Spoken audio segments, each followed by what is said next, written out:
hang lai kat san na katid lâu na gen te katid na la siama kahat lâu na te ay su hat tu di lalpa nangin lamangi katsan te tsungin kakipaghi hallelujah amen lamel hoi kamu thei na dingin kathok ding la phal hi laphat na kasim na di ka it lai nei san saka kalung a oin kalung adam hi thil phal lo pi so lei mu sat sia king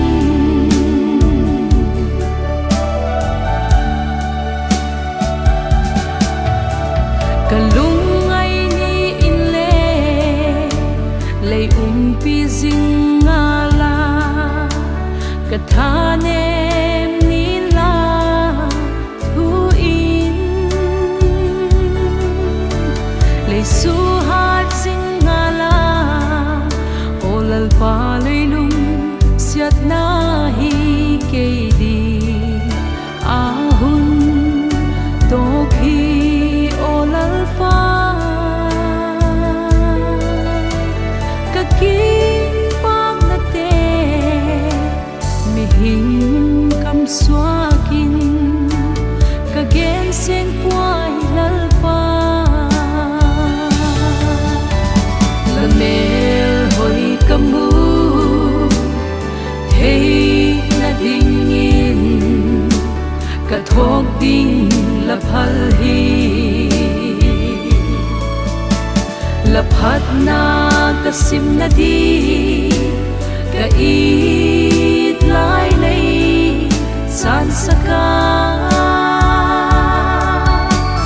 kalung a oin kalung adam hi thil phal lo pi so lei mu sat sia king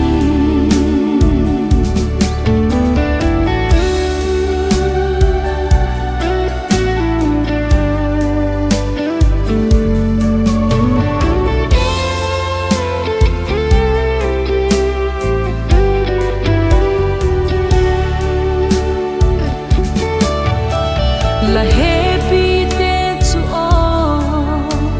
la zil gai se gwalin lung siat nan le thu no na kama mo dung swing tuin le bua ka suk siat ka hi lo na sun le zanin ven sing lâu biết na lệ trôi hồi na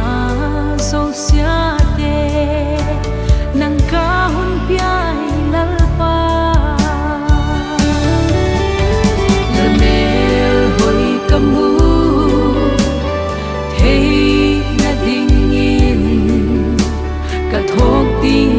la phal hi laphat na kasim na di ka it lai nei san saka kalung a oin kalung